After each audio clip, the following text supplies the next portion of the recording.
presentation. So we will today, actually we had this class is class for bioenergetics and oxidative phosphorylation. We are lagging behind, so we will talk about this. So when we talk about this bioenergetics, so when see energetics, if you see anything in terms of, I told you, any word, any pathway in terms of energy, they will, the phenomenon of this universe and pathway will look very similar. But if you see the thing in terms of molecule or something like in the pathway written like a document, in terms of document, a pathway, if you see glucose converts into glucose 6, you will not find similarity. But these are, if you see superficially, that means if you see something superficially, you don't see similarity. But if you see at in terms of energy, you will see similarity. For example, if you see flowing water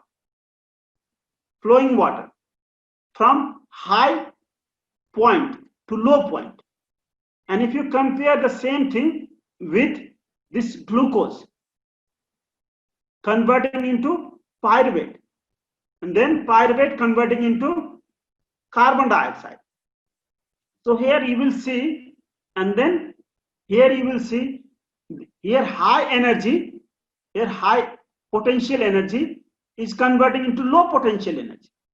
And that means from here, because of movement of this water, you can tap electricity, you can form electricity from this. The same way, when you see this is high energy, this glucose is high energy, this is low energy. So if you see, that is what I told you to compare this pathway with flow of energy. And you have seen from this flow of this glucose to carbon dioxide is basically flow of high potential energy to low potential energy. If high potential, and this is a chemical energy, form of chemical energy. You know, there are many forms of energy: chemical energy, electrical energy, sound energy, mechanical energy. This is a form of chemical energy, high chemical energy. This is low chemical energy. So high chemical energy flow to low chemical energy. In that process, energy is liberated. Here electricity, but here ATP. So don't you see similarity between these two processes? Yeah, I do. Yes, and then see, in general day-to-day life, what do? We extract energy from this. So somewhere turbine is rotating, because of this turbine, because of this flow of water, electricity is generated. That electricity we use in our home to do our job. Same, we do what? We pull water and put it on the rooftop. So same energy, that is the same energy, you are extracting energy here, and you are actually what? Putting energy to do the work. So our body does the same thing. Our body, from glucose, our body does the same thing. This is called energetics, energy dynamics. You are extracting energy somewhere, and that utilizing the same energy to do the work here. Do the opposite phenomenon. Here water is flowing from the top to down, here down to top. So this is called energetics of the universe. Okay, this is energetics. Thus, the same type of energetics happen in our body. You can say this is called bioenergetics. Same thing. So when the catabolic reaction, when glucose converts into carbon dioxide, energy is liberated in the form of ATP, and that energy will be utilized for other synthesizing process. What? For synthesis of protein, for synthesis of lipid, for other synthetic function, and for other function. For example, when I speak, I am actually utilizing energy that is produced from this downhill reaction. So this is called bioenergetics. There is a energy production mechanism, there is a energy utilizing mechanism. So you have to understand this energy producing mechanism and energy utilizing mechanism. So from glucose to till now, what we are doing? We are talking about energy producing mechanism. That is cellular respiration. We are not talking about this. So you have to associate this yourself to this energy utilizing mechanism. For example, you study in genetics, you study protein synthesis. So you have to understand this mechanism is utilizing energy from the energy that is produced from this catabolic reaction. You have to understand energetically that flow that way. When we talk about lipid synthesis, you have to understand this energy produced in this process will be utilized for synthesis of lipid, other polymer, for other polymer synthesis in the body. So any energy requiring process will extract energy from this catabolic process that we are talking. So this is called bioenergetic in nutshell.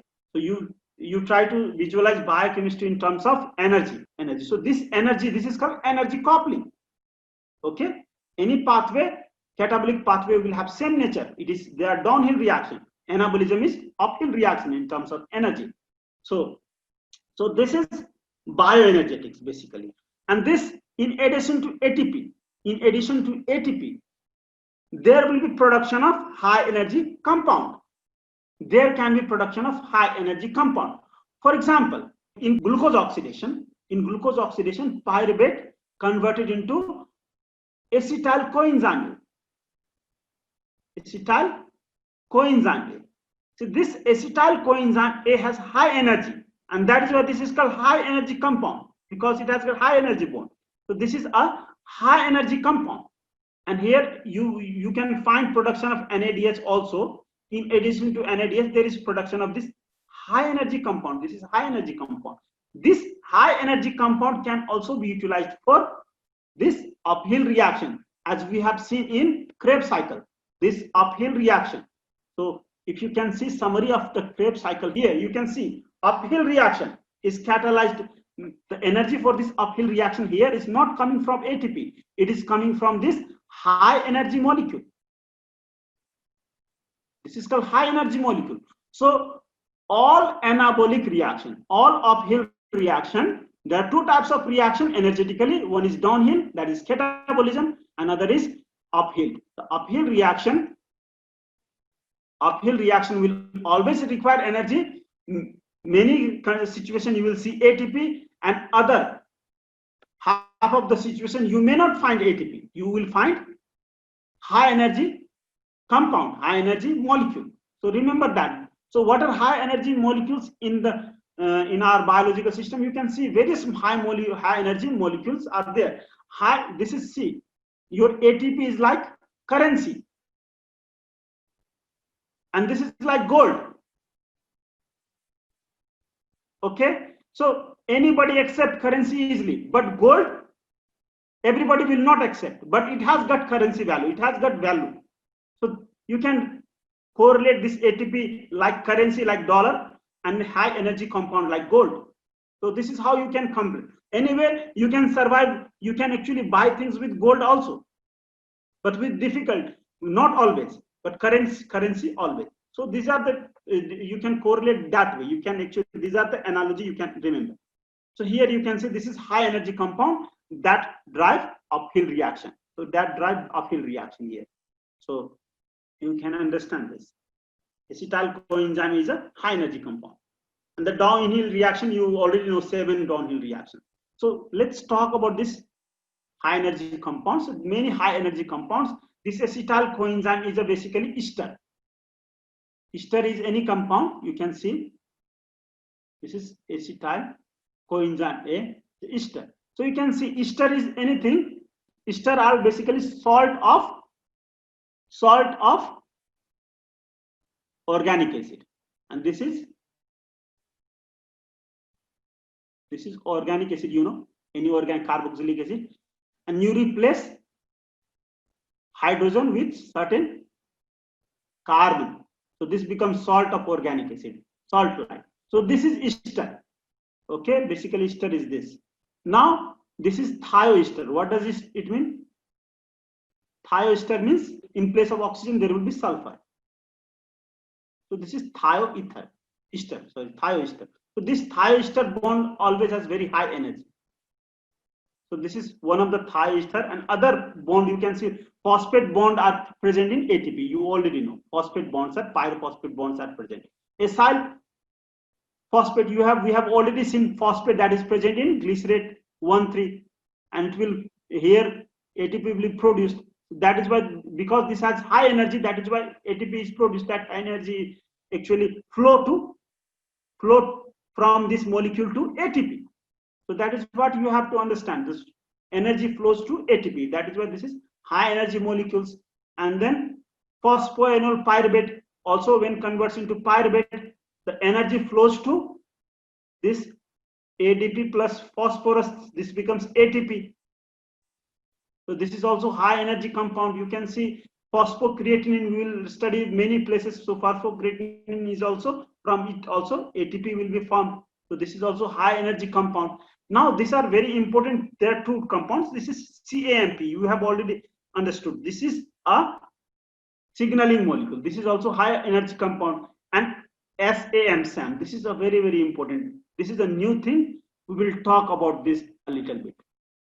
So you can see these all are high energy. Phosphoenol pyruvate, when you hydrolyze, it will release this much. Negative sign means release of energy from this compound.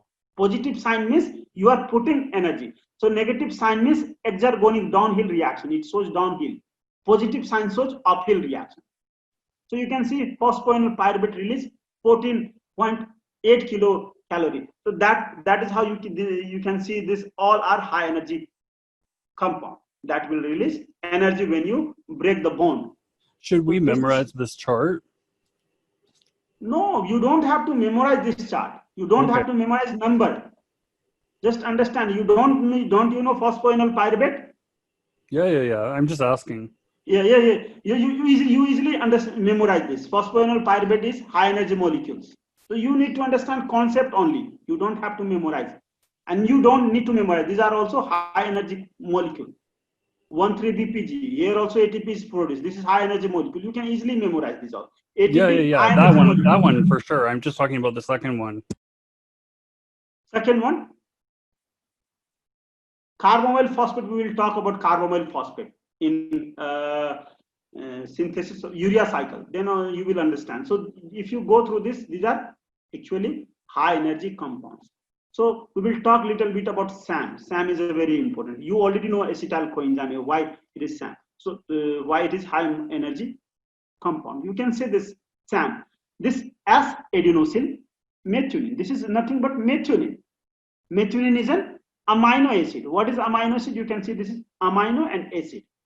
So amino and acid. This is methionine is 1, 2, 3, 4. You can see 4 carbon. This is a amino acid. There is different. Amino acid is component of. This is a brick of protein. You can call it. Amino acid is unit of protein. So this is sulfur containing amino acid. This is sulfur. This is amino acid.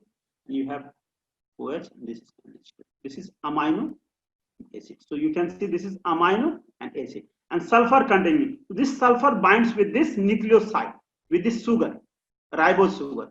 And because it binds with ribose sugar with this bond, you can see positive charge. This bond has very high energy.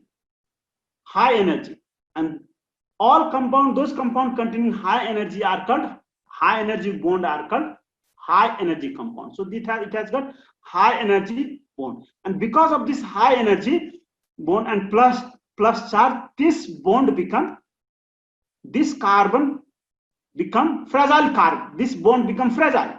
And fragile and high energy bond also. So because of this, methyl group will be, this compound is a methyl group transferring compound. So this compound will transfer methyl group. Just remember, this is a methyl group donor, active methyl group donor. So SAM are active methyl group donor. A very, very important concept. Okay, so remember, SAM means active methyl donor. So this methyl group is donated. So in the beginning you have to memorize. Later we will talk about this. When we talk about this, you will understand more in a better way. So you can see ATP. You can see these ATP phosphate bonds. They are present in ATP. These are high energy, and that is why this is also a part of high energy compound.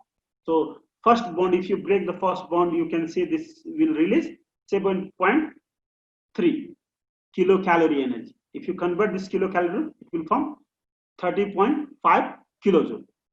So you can see this, when you break one bond, 7.3, second bond, there will be release of 6.6. kilocalorie energy per mole.